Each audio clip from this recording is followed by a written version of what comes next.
बिस्मिल्लाहिर्रहमानिर्रहीम। आज का जो हमारा टॉपिक है वो है इंस्टेंट गीज़र, गैस हीटर्स और गैस लीकेज के हवाले से कि हमारी ज़िंदगी के ऊपर इसके क्या क्या नुकसानात हो सकते हैं। तो इस बारे में डॉक्टर इब्रार साहब हमारे साथ बैठे हुए हैं। इंशाल्लाह डिटेल में हम इसके साथ गुफ्तगू करेंगे कि इससे कैसे बचा जा सकता है। अच्छा इब्रार साहब, आजकल आपने नोट किया होगा क्योंकि सर्दी का मौसम चल रहा है तो ज़्यादातर लोग जो हैं वो अपने घरों में हीटर्स का इस्तेमाल करते हैं मुख्तलिफ़ शेप्स में। तो ये हीटर्स का बंद कमरों में लगाना, इसका इस्तेमाल करना इंसानी सेहत के लिए इसका इस्तेमाल जो है वो कितना नुकसानदेह है और ये हमें क्या क्या नुकसानात पहुंचा सकती है, इस हवाले से अगर आप हमारे व्यूवर्स को, हमारी कम्युनिटी को ज़रा आगाह करें ताकि लोग उस तरीके से फिर सेफ्टी प्रिकॉशंस लेना शुरू करें। अगर वो गैस हीटर चला भी रहे हैं तो उनको पता हो कि ये किस तरह सेफ होगा इसका इस्तेमाल और उसके लिए हमें क्या क्या करना चाहिए। तो आज आप हमारे व्यूवर्स को ये ज़रा तफसील से बताइए। बिल्कुल अनवर साहब, आपने बहुत अच्छा सवाल किया। आजकल ज़्यादातर घरों में इंस्टेंट गीज़र और ये हीटर वगैरह घरों में इस्तेमाल होते हैं और ज़्यादातर लोग इसे मुसलसल पूरी रात इसे चलाते रहते हैं। तो लोगों को ये बात जहन में रखनी चाहिए कि इन हीटर के इस्तेमाल से एक गैस खारिज होती है जिसको कार्बन मोनोऑक्साइड कहा जाता है और उस गैस को साइलेंट किलर कहा जाता है, जिसकी ना बू होती है ना उसकी टेस्ट होती है। और अक्सर जब इसकी मिकदार ज़्यादा हो जाती है तो हमारे खून के जो सुर्ख खुलिये होते हैं वो इस ऑक्सीजन जो है उसको कार्बन मोनोऑक्साइड है उसमें कन्वर्ट कर देते हैं, जिससे खून तक ऑक्सीजन की सप्लाई जो है वो मुनक़ता हो जाती है और जिससे इंसान के ब्रेन जो है वो भी डेड हो सकते हैं। और ये ज़्यादातर उस वक्त ख़तरनाक होता है जब बंदा सोया हुआ आता है और उस सोए हुए हालत में बंदा जो है उसको पता भी नहीं लगता कि मेरे साथ क्या हो रहा है और अचानक उसकी जो है मौत जो है वो वाक़या हो जाती है। तो इसी वजह से लोगों को बस सिर्फ इस बात का ध्यान रखना है कि जब वो इस गीज़र को यूज़ करे या उस हीटर को यूज़ करे तो कम से कम उस कमरे में प्रॉपर अगर वेंटिलेशन ना हो तो उसको मुसलसल उसकी इस्तेमाल नहीं करनी चाहिए, बल्कि उसके प्रॉपर जो है वेंटिलेशन का कोई तरीक़ेकार वहाँ पे होना चाहिए। इसी तरीके से जो हम बंद वॉशरूम में जो इंस्टेंट गीज़र को यूज़ करते हैं तो वहाँ पर भी कार्बन मोनोऑक्साइड के जो है मिकदार ज़्यादा हो जाती है और इन सर्दियों में ज़्यादातर केसेस, ज़्यादातर रेस्क्यू के पास जो इमरजेंसीज़ आती है तो यही आता है कि वॉशरूम में कोई बंदा जो है उसकी अचानक मौत वाक़या हो गई है। और जब भी हमारे स्टाफ वहाँ पे जाते हैं तो पता चलता है कि वहाँ पर जो गीज़र लगा हुआ था वहाँ पर कार्बन मोनोऑक्साइड गैस जमा होने की वजह से उस बंदे की मौत वाक़या हो गई है। मतलब सर एक सेकंड, मैं यहाँ पे एक क्वेश्चन करूँ आपसे कम्युनिटी के उस पर बिहाफ पे, अगर हमारा कमरा एयर टाइट है, मतलब वहाँ से वेंटिलेशन का कोई सिस्टम नहीं है, तो मतलब हमें फिर मुसलसल गीज़र अपने हीटर को चलाना नहीं चाहिए, ये हमारे सेहत के लिए नुकसान। बिल्कुल सर, ऐसा ही है कि जब आप गीज़र को इस्तेमाल कर रहे हैं या आप हीटर को इस्तेमाल कर रहे हैं, बल्कि आप जो घर में जो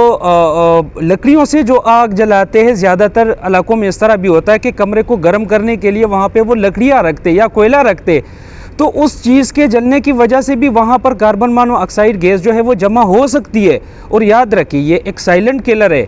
आपको समझ भी नहीं आएगी और उस बंदे की मौत वाक़या हो जाती है वहाँ पे। और रिसेंट जो हमारे पास पिछले ईयर जो हमारा एक वाक़या था कि मरी में जो लोग फंसे हुए थे, जो सयाह वहाँ पे गए हुए थे, तो अगर आपने देखा होगा कि बर्फ़ के ज़्यादा जमा होने की वजह से उन गाड़ियों के सिलेंसर बंद हो गए थे और उन लोगों ने वहाँ पर हीटर गाड़ी को जो है वहाँ पर लगाया हुआ था और उस गाड़ी के अंदर वो कार्बन मोनोऑक्साइड गैस जमा हो गया था। और सुबह जब हुई तो लोगों को पता चला कि गाड़ी में जितने भी लोग मौजूद थे, जितने भी सयाह मौजूद थे, उन तमाम की जो है वो बदकिस्मती से उसकी मौत वाक़या हो गई थी। तो यही वजह है कि हम थोड़ा सा एहतियात नहीं करते और उसकी वजह से हम अपनी कीमती जानों को जो है वो ज़ाया कर देते। तो लोगों को बस जस्ट यही एहतियात करना चाहिए कि कम से कम बंद कमरों में इस तरह के हीटर और गीज़र वगैरह जो है वो इस्तेमाल ना करें। इब्रार साहब, ये आपने बहुत ज़बरदस्त पॉइंट रेज़ किया है। असल में मैं आपको एक वाक़या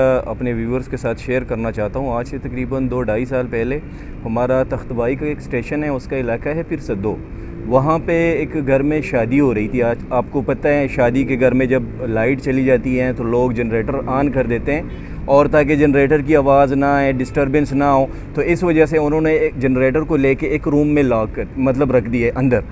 अब उस घर में जो मेहमान आए हुए हैं उसमें एक औरत है, उसने क्या किया है, वो अपना बच्चा जो उसने सुला दिया है और वो बच्चे को लेके उसने जनरेटर वाले रूम में सुलाया है। बाद में शायद जनरेटर उस कमरे में रखा गया हो तो इनको पता ही ना। तो बाद में हमारे रेस्क्यू 1122 को जब कॉल आई है वहाँ से हमने रिस्पांस किया है, तो हमने उस बच्चे को जब उठाया है तो वो ऑलरेडी उसकी डेथ वाक़या हो चुकी थी। असल में सर मुझे लगता है आप इस पर रोशनी डालें कि ये वही वजह थी कि कमरे में जनरेटर चल रहा था और कार्बन मोनोऑक्साइड का जो गैस है वो इतने वाफर मिकदार में वहाँ पे जमा हो गया है, तो उस बच्चे की डेथ जो है ना उस की वजह से वाक़या हो गई है। इस पे आप ज़रा रोशनी डालें। और सर अगर एक दफ़ा हमारी जो रात को हम हीटर का इस्तेमाल करते हैं और अचानक लोड शेडिंग, तो बिजली का भी है, गैस का भी है, और अचानक गैस जो है ना वो आना बंद हो जाए तो हमें तो पता नहीं चलता, हम सोए हुए होते हैं। तो बाद में जब गैस दोबारा से बहाल हो जाती है लाइन, तो उस वक्त जो हीटर होता है उससे मुसलसल फ़्लो जो है ना वो आना शुरू हो जाता है,